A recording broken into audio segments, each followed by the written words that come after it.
In this episode of B.Hooked Crochet, I'm going to demonstrate how to crochet the Mystic Mermaid cocoon.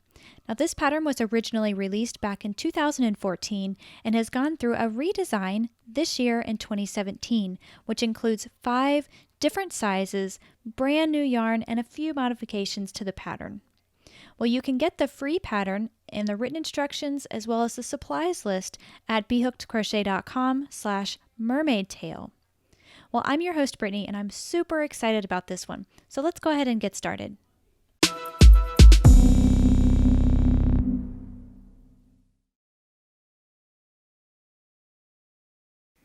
We're going to begin our mermaid cocoons by making a slip knot.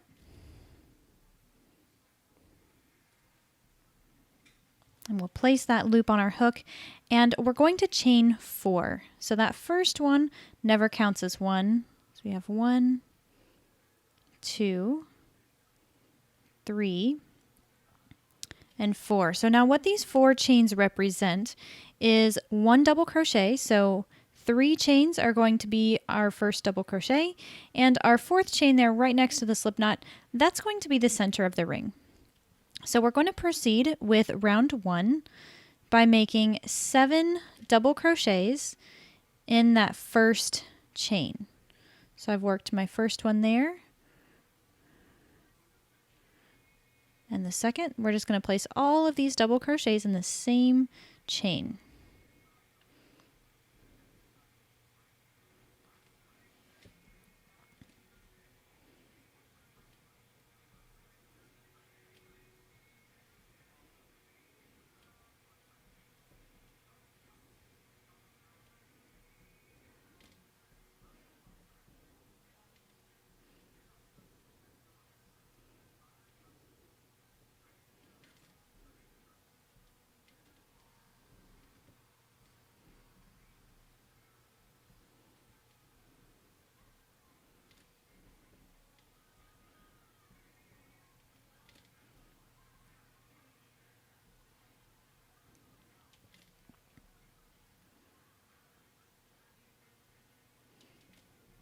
Now once you have your 7 double crochet in that first chain, we're going to join with the slip stitch to our 3rd chain. So right here you can see my chain 3, that was from the very beginning. So I'm just going to count, this is the first chain, the 2nd chain, and the 3rd chain is right there. I just want to stick my hook into that chain and slip stitch. For round 2, we're going to increase. So we want to make 2 double crochets into every stitch. Before we start that, we're going to chain 3. This is going to count as a double crochet, and we're going to pair that up at the end of the round. The first thing we want to do is find our first stitch, which is right here. We're going to make 2 double crochets there.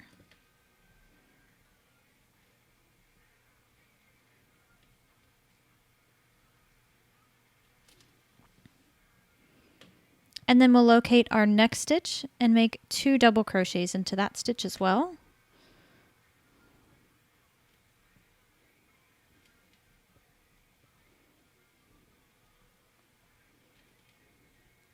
And we're going to do this all the way around. We'll just make 2 double crochets into every stitch.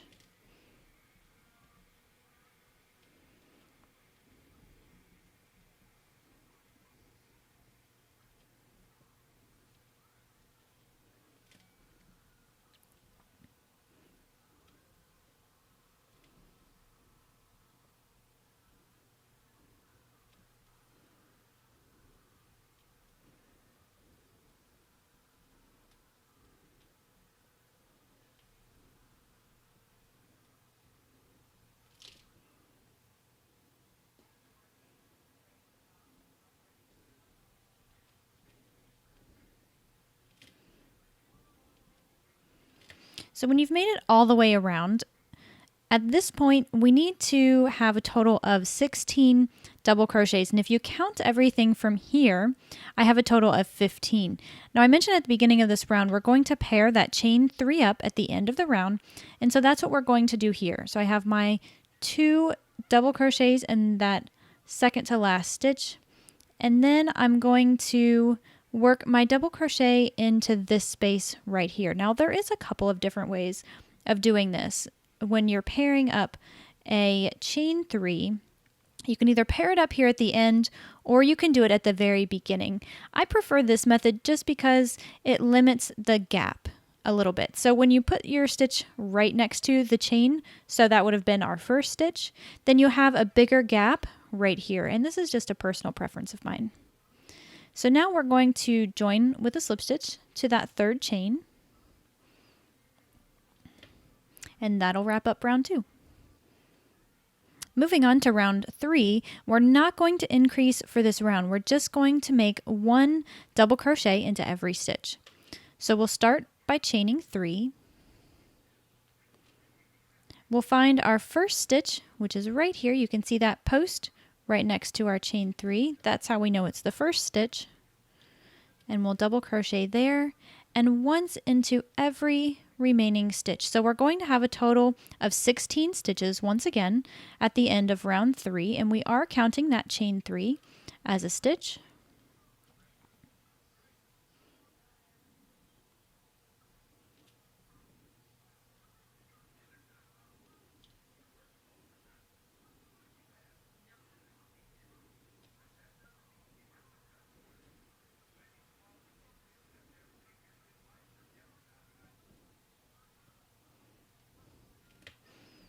Now when you've made it all the way around, you just want to double check your count to make sure you have 16 stitches. That's also going to help you determine where you're supposed to stop on this round. So before we worked into this little space, and that was only because we were increasing, not because it is a stitch that we should work into. So my last stitch is going to be right next to that space, and that's stitch number 16, and we're going to join with a slip stitch to that third chain to finish off round 3. Now round 4 is exactly the same as round number 3. We're going to begin by chaining 3, and we just want to work 1 double crochet into every stitch. At the end of your round, you'll join with a slip stitch to that third chain, just like we demonstrated before, and you'll have a total of 16 stitches at the end of the round.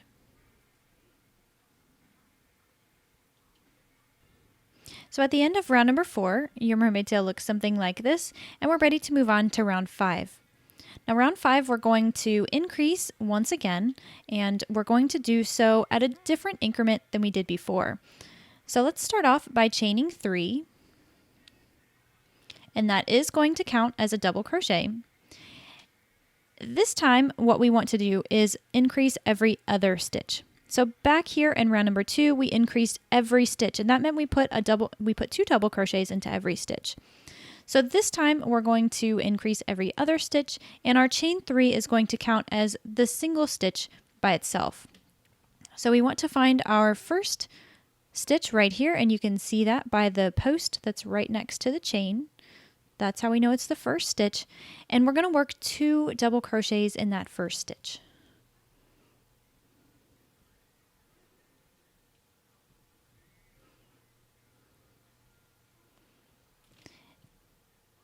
Now for the next stitch, we're just going to work 1 double crochet.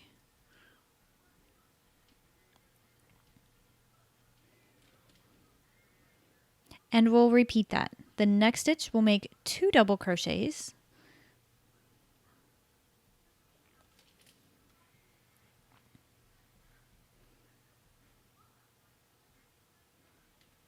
And in the next stitch, just 1. So that's our repeat for round 5. Go ahead and finish crocheting round 5. You'll have a total of 24 stitches at the end of round 5.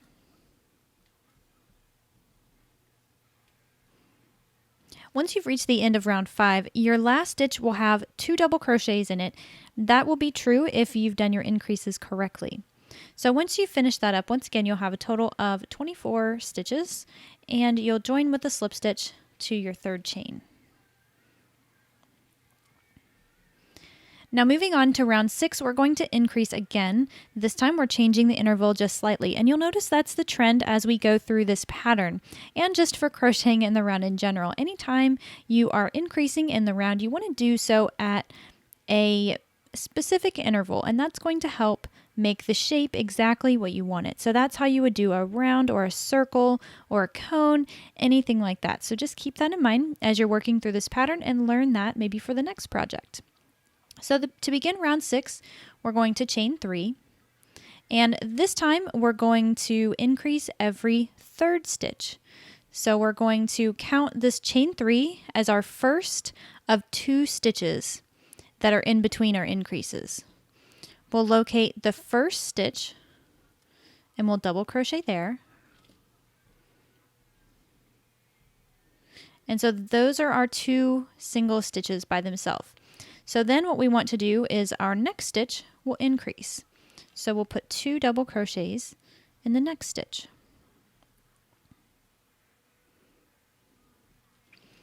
And then we'll simply repeat. We want 2 double crochets that are by themselves and then an increase. So we'll make a double crochet in the next stitch and a double crochet in the next.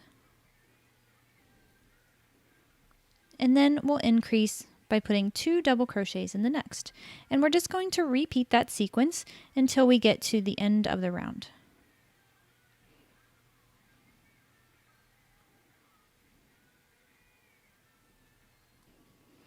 Now at the end of round 6, you're going to end up with 32 stitches in total. And once again, your last stitch is going to have 2 double crochets in it. We'll join with a slip stitch to our third chain to wrap up this round. Now, as you look at it from here, you can start to see the shape taking form. So as we increase, it's going to fan out a little bit.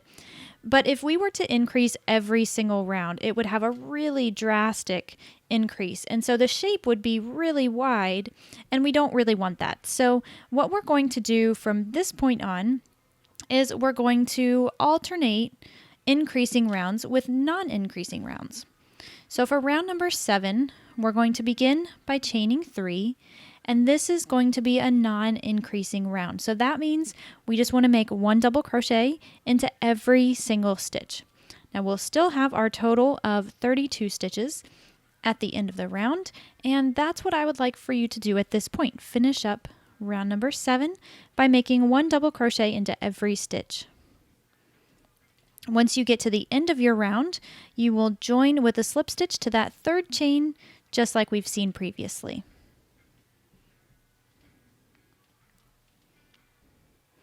So here I am now at the end of round number 7, and we're ready to move on to round 8.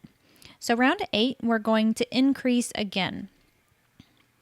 This time, of course, we're changing the interval once again. So you'll notice that every time we increase, we're going to change the number of double crochets that are in between our increases.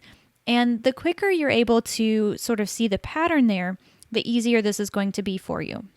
So if you recall, the last time we increased, we worked 2 double crochets in between the increases. So here's one of my increases, and then I have 2 that are by themselves, and then another increase. Well, this time we're going to work 3 double crochets in between the increase. So things are going to be a little bit different here at the start because we have our chain 3 that's counting of the first of those 3 double crochets. So we're going to locate the first stitch and double crochet there. Then we'll work 1 more double crochet in that next stitch, and then we'll increase.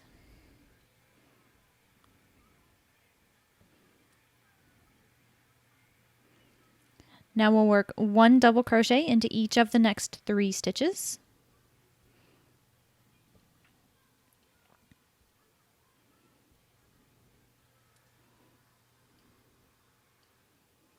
And then we'll increase. So once we get to the end of round 8, we're going to have a total of 40 stitches. And that's what I would like for you to do at this point. Go ahead and finish up round 8. We'll meet back up on the other side. So at the end of round number 8, your mermaid tail will now look something like this.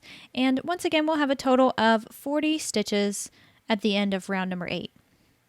To begin round 9, we're going to chain 3.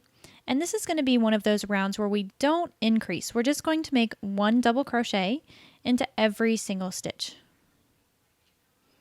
Once you get to the end of your round, you'll go ahead and join with a slip stitch to your third chain, and you'll just double check and make sure you have a total of 40 stitches before we move on to the next round. So I've reached the end of round number 9. I have a total of 40 stitches, and I'm ready to move on to round 10. So round 10 is going to be an increasing round, and if we recall back to round 8, we had 3 stitches in between the increases. Well, for round 10, we're going to have 4 stitches in between each of the increases. So this chain 3 counts as our first of 4 stitches. We're going to double crochet once into each of the next 3. That's going to total 4.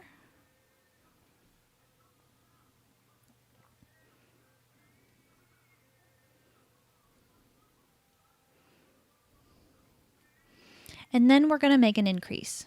So that's 2 double crochets in the next stitch.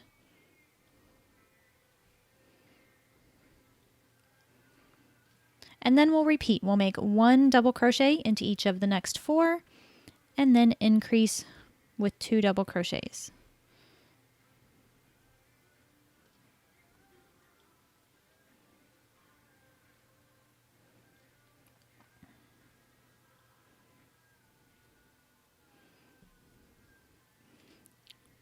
So there's my 4 and my increase with 2 double crochets in the same stitch. And that's your repeat for round 10. Go ahead and finish that up for round 10. We'll have a total of 48 stitches at the end of this round, and once again you'll join with a slip stitch to that third chain. So I've now reached the end of round 10. I have 2 double crochets in my last stitch, so my increase is the last. That's always going to be the case for this particular pattern. Anytime you have an increasing round, your last stitch is going to be an increase. That's a visual cue to help you know that you're on the right track.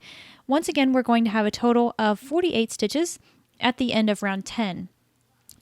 Now rounds 11 and 12 are going to be exactly the same, and we are not increasing for either one of these rounds. We're going to change the shape just a little bit so you can see that we have this nice fanning out portion, and what you see right here is this little section right here. This is where we're going to attach the fin on later, so that's why there's a little bit of a section that's sort of straight and then it sort of fans up.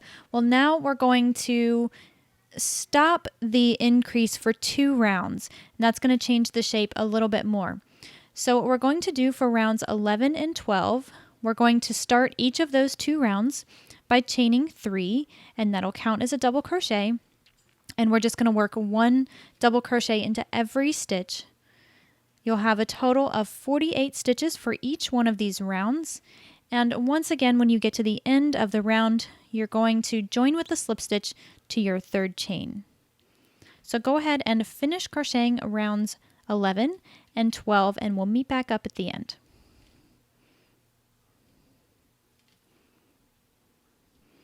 Now I've come to the end of round number 12, and we're ready to move on to round 13. 13 is going to be another increasing round, and we're going to start by chaining 3. This time we're going to increase every 6th stitch. So we're going to have a total of 5 double crochets in between each of the increases, so that again that's 1 more than we had the last time we increased. So this chaining of 3 is going to count as that first stitch, and then we're going to make 1 double crochet into each of the next 4. That's going to make sure we have a total of 5 double crochets in between the increases.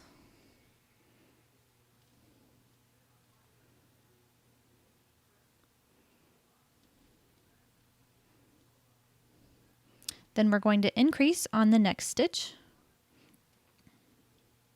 So that's making 2 double crochets in the same space.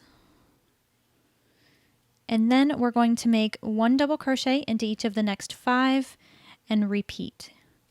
So at the end of round 13, we're going to have a total of 56 stitches. You want to make sure you're counting as you go along and join with the slip stitch to your third chain. We'll meet back up at the end of this round. So here we are at the end of round 13, and once again we're going to have a total of 56 stitches at the end of round 13. Now what we're going to do is jump ahead a little bit because the rest of this pattern is very repetitious. So I am going to be working on the baby size just for the sake of this demonstration, but this pattern is available in baby all the way up to adult sizes. And you're going to refer to the written instructions in order to get those, specific increases and how you're going to work this pattern together. So if you read the written instructions, you'll see that you're going to work rounds 1 through 23 is the same for any size that you're creating. And then once you are finished with round 23, you'll move on if you're going to be working on the next size. So for example, if you're working on the toddler size, you're going to work through rounds 1 through 23, just like we've demonstrated here.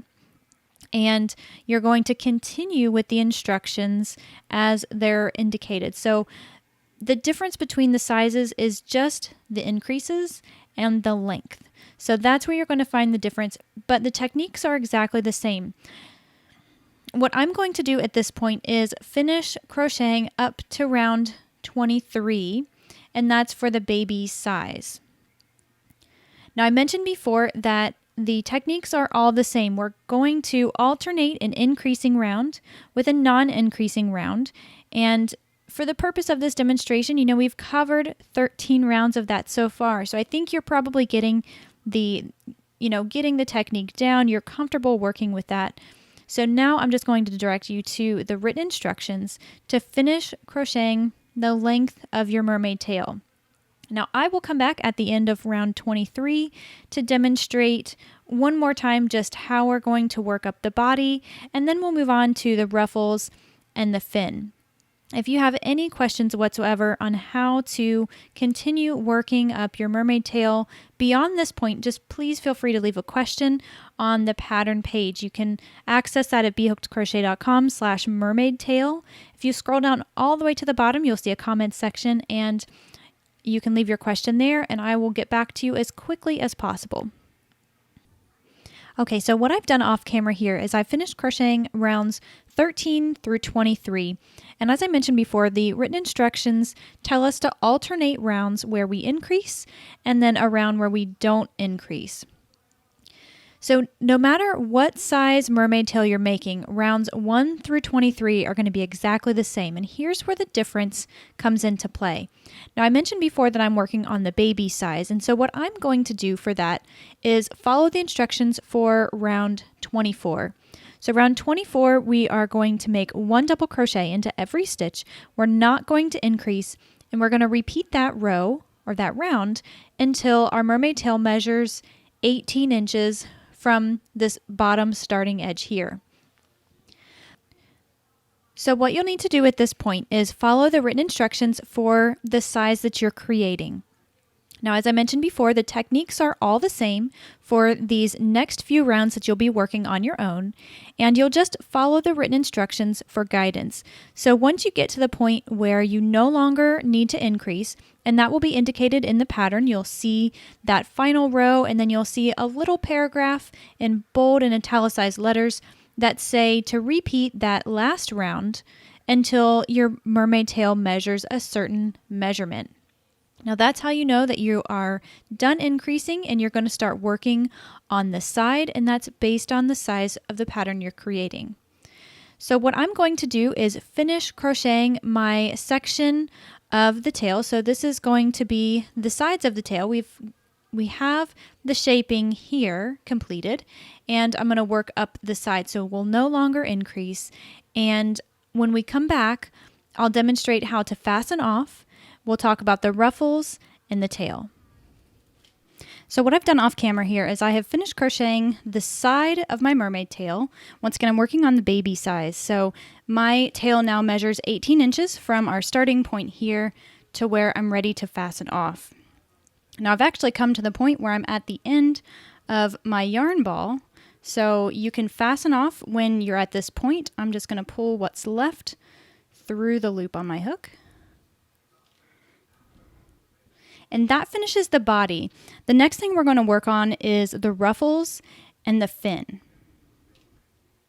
So we're going to make 3 ruffled sections, and we need to skip a row in order to have everything lay properly.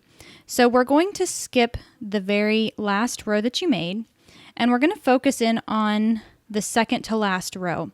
Now what I have under my hook here is the chain 3. So this is the back side of the mermaid tail, and I just want to place my hook underneath that chain 3. And then you'll grab your new ball of yarn and create your slip knot. Place that loop on your hook. And you're going to have to turn your work in this direction. We're actually going to be turning our work quite a bit as we're working these ruffles. So to start things off, we want to chain 3, and this is going to count as a double crochet. And we're going to work with double crochet stitches throughout the entire ruffled pattern. So now that we have our first double crochet here, or our chain 3 acting as a double crochet, I want to isolate that chain 3 where I fastened on. Now I'm just going to pull that apart, and I'm going to work the remainder of my stitches around this chain 3. So we want to have a total of 5 double crochets. So this counts as our first, and we'll make 4 more. And once again, I'm just placing my hook directly under the chain. You don't have to work into it.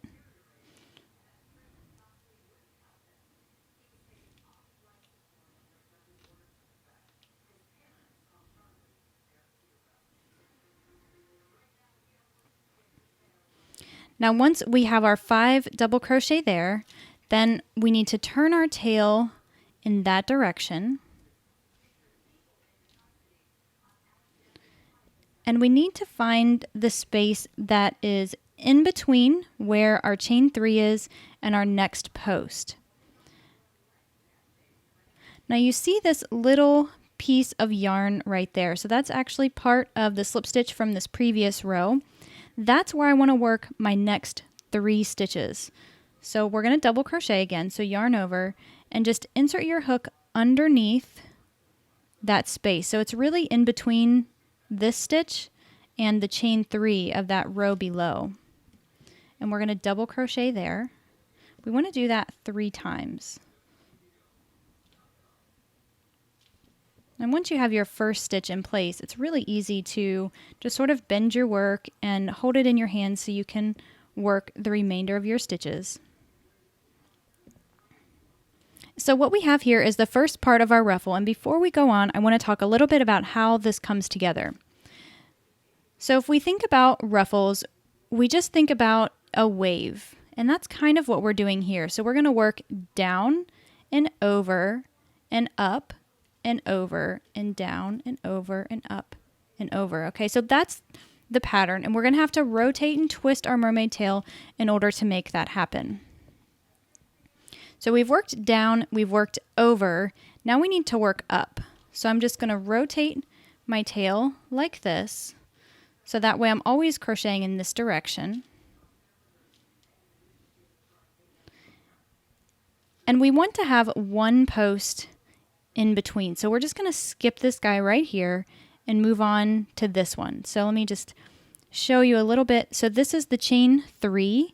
We're skipping the post that's right next to it, and we're going to work our next 5 double crochets around the next post. So just grab that with your fingers and you'll work 5 double crochet around that post.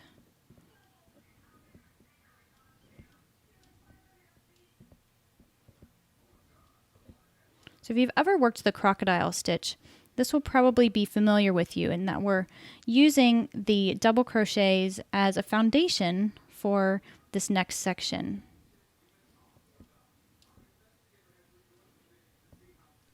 So now we've worked down and over and up. We're going to go over once again. So I'm going to rotate my work this way.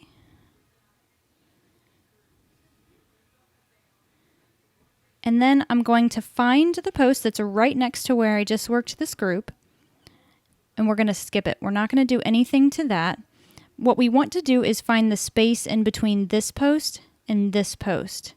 Right there. So just stick your hook in between those 2 posts and come out in between the posts that are right on top of it. We're going to work 3 double crochets there.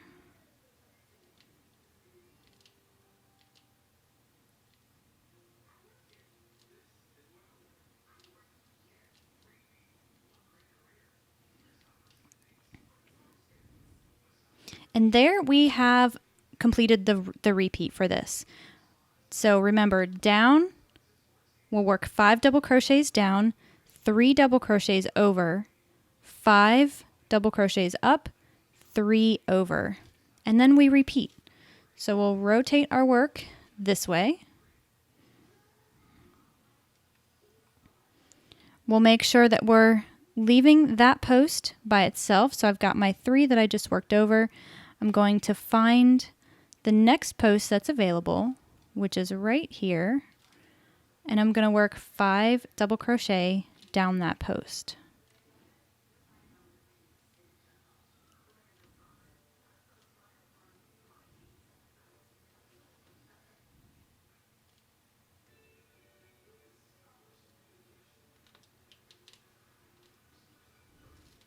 Then you'll just reset yourself, so shift it back this way so we can work over. Now we're going to find the post that's right next to the group that we worked, and we want to find that section that's right here. So in between these 2 posts that are right below it, just insert, well, we'll yarn over first, insert your hook underneath and through. Work your 3 double crochets.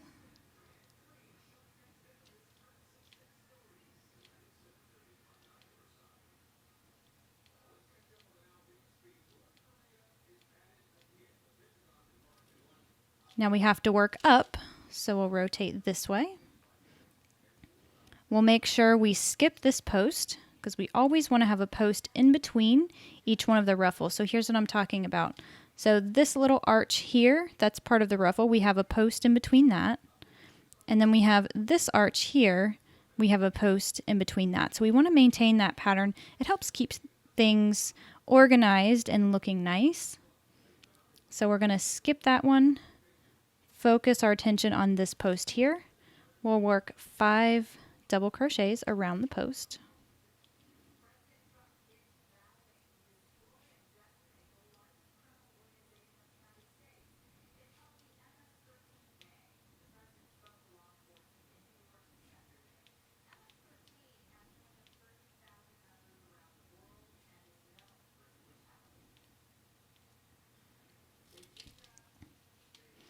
Then we'll rotate our work back once more.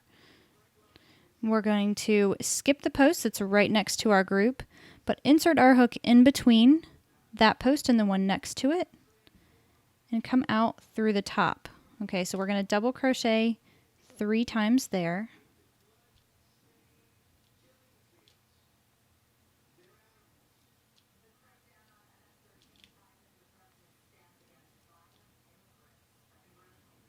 Okay, so that is the repeat. We've gone through the repeat twice.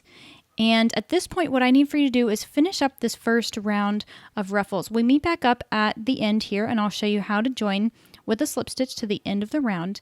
And like I said, we're going to work 3 rows of ruffles. But before you jump ahead, I want to make sure that you're starting those next 2 rows on the right row, the right foundation here to your body. When we meet back up, we'll have this first row completed and we'll talk about what to do next. So I've made it all the way around and I've stopped just before I have to finish. So I finished crocheting up and I just need to make 3 double crochets in this space right here to finish things off.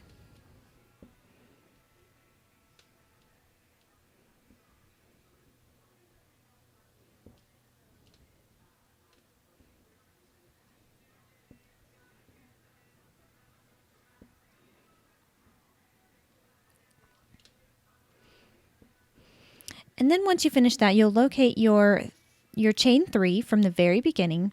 You'll find that 3rd chain right there at the top, and you'll join with the slip stitch to that chain.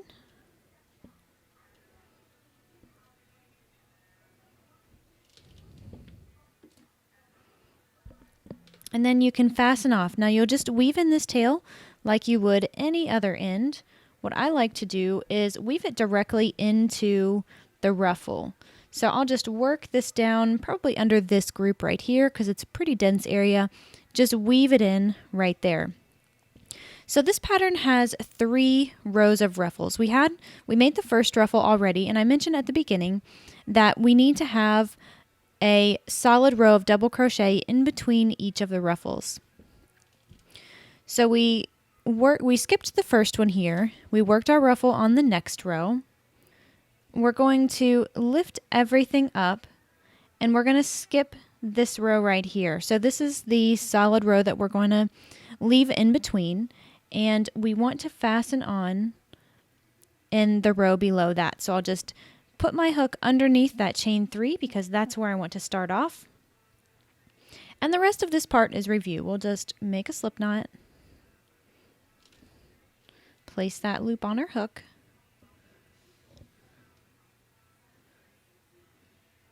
and fasten on that way, chain 3. That's going to count as your first double crochet of the 5 that's going to be in this group. So what I need for you to do at this point is finish crocheting the next 2 rows of your ruffles, and then the last thing we're going to talk about is the fin. So the last thing we need to crochet is the fin. Now we're going to start by creating a slip knot.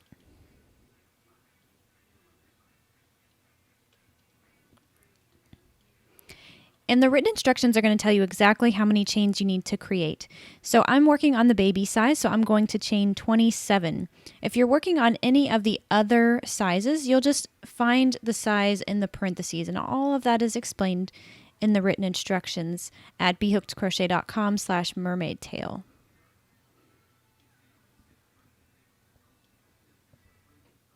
Once you have your foundation chain, we're going to find the 4th chain from the hook. So we'll just count. That's 1, 2, 3, and 4.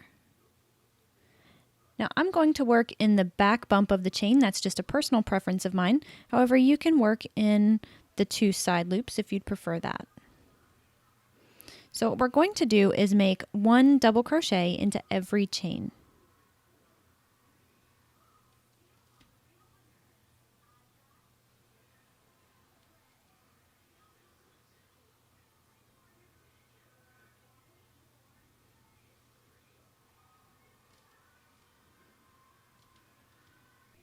Now once you've finished your foundation row, we're going to proceed with row number 2, which is the repeat for the fin. We're going to chain 3, and that chain 3 is going to count as our first double crochet. So we're going to turn our work. And for the fin, to create some of the texture, we're going to work in the back loop only of the stitch. So normally we're used to inserting our hook under both legs of the V. Well, in this case, we're going to find the back loop. So this one right here, just insert our hook into that back loop. That's where we're going to work all of our stitches for the fin. So now the first question is, where do we start? So the chain 3 is our first stitch, and we want to find the next post, which will be right here, and work in the back loop only of that next stitch. And then we're just going to keep going with that. Work in the back loop only of the next stitch. And we'll do that all the way down to the end of the row, and I'll show you where to work our last stitch.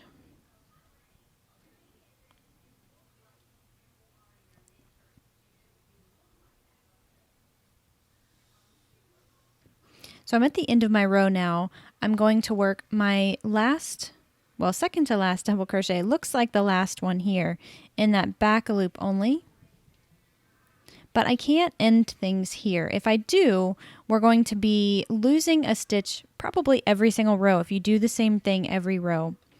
We need to find our chain 3, which you can see right here, and that's where we're going to work our last double crochet. And the reason why we have to work in this chain is because the chain 3 at the beginning of every row counts as a stitch for this particular pattern. Now that's not always the case, but for this pattern it is the case. So you always want to make your last stitch in the chain 3. And counting your stitches is another really good way to make sure you don't decrease by accident. So I mentioned that I'm working on the baby size, and I started with a foundation chain of 27. Now the total number of stitches is going to be 2 less than your foundation number, and you can find that once again at the written instructions. So for me, I have a total of 25 stitches for my fin. Now you can see here I've already jumped into row number 3, and as I said, all of the rows from here on out are going to be a repeat of row 2. So we're just going to make 1 double crochet into every stitch in the back loop only, and we want to do that until our fin measures a certain length from our foundation edge to where we're stopping. So the foundation edge being here to where we are, and that is determined by the size that you're making. So for me, I'm going to crochet until my fin measures 16 inches from the bottom edge, and you're just going to refer to the written instructions under the fin section, and that's going to tell you exactly how much you need to crochet. Just measure it until you get to that number or as close to that number as possible. And then we'll meet back up and we'll talk about the assembly. There is a little bit of assembly required here, but that's what makes it look so cool. Once you've crocheted the length of your tail, you're just going to thread another piece of yarn on a darning needle about 12 inches or so, maybe a little bit longer.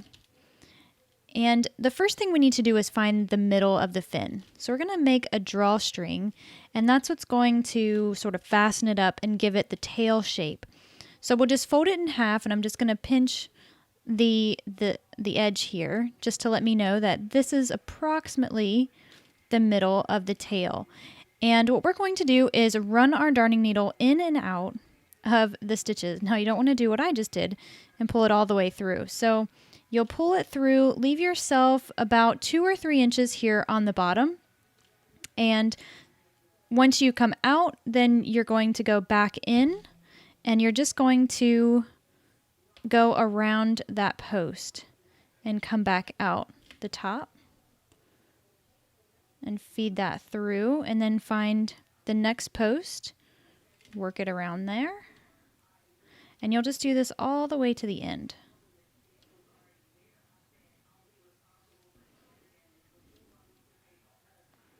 Now you don't have to worry if this is a different color section of yarn. Like you can see here, the color of my tail doesn't really match either of these. That's totally fine. Once we draw this up, you're not going to see this tail.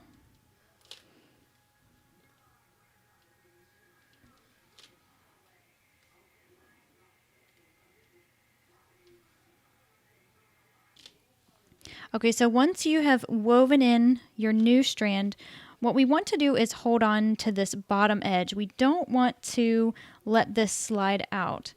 And we're going to take the end right here, and we're going to scrunch everything down. Now, you might find it easier to go ahead and release your darning needle, thread this bottom tail just for a moment so we can capture this piece, the first little stitch that we made, and pull that through. And then circle it back around. What we're doing is just creating a knot here. So if you want to tie a knot, you can do it just how I did. The main goal is that we don't want it to come out when we pull everything. So in order to scrunch it up, we're just going to grab and pull. We want to pull it pretty tight, but we don't want it to scrunch up so much that it loses some shape. So the way this is going to situate on the mermaid tail, on the cocoon, the body, is so that the ends are sort of scrunched up here on both sides. It's going to attach to the body right here, which we'll demonstrate in a second. And this is going to be the bottom part. So we just want to pull it a little bit so that we have some little ruffles and just so it's gathered a little bit. That's the main goal here. Once you have that gathered up and it's situated the way you would like, then you'll just grab the body and make sure the tail is right in the middle of your seam or your little edge right here. And we're going to take our darning needle, and I've got this threaded on the same tail that I used to draw everything up. And you'll just stitch through the bottom of the body. That's going to be the first stitch that attaches it. And I'm just going to do a whip stitch there just to make sure it's nice and secure. And then we just need to pick a side. Now each side is going to be worked the same. I'll start on this side here.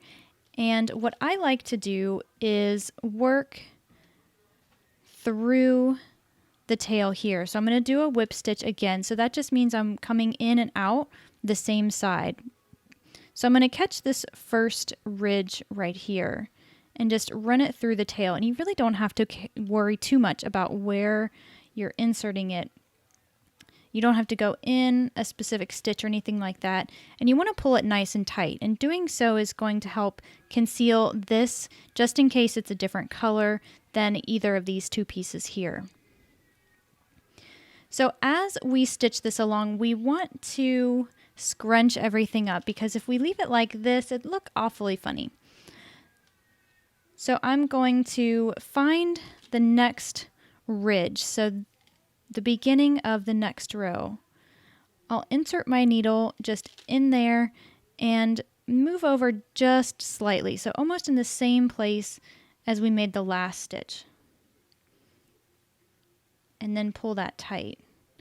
Now you'll find the next ridge right here. Insert your darning needle there and work again almost in the same place as that last stitch. And pull that nice and tight.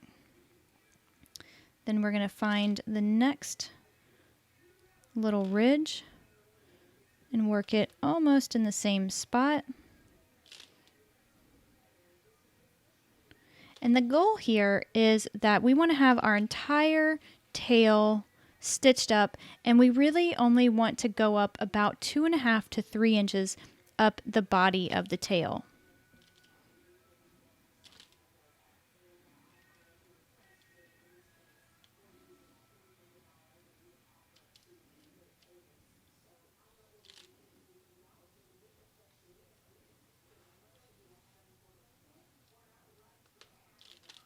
So once you have your first side stitched up, you just want to make sure that wherever you ended, that you end in the same place on the other side. So we're going to stitch up this side the same as we just did, and we want to make sure that we are ending in approximately the same place. That's going to make sure our tail is even, and once you've completed that, your mermaid tail is complete.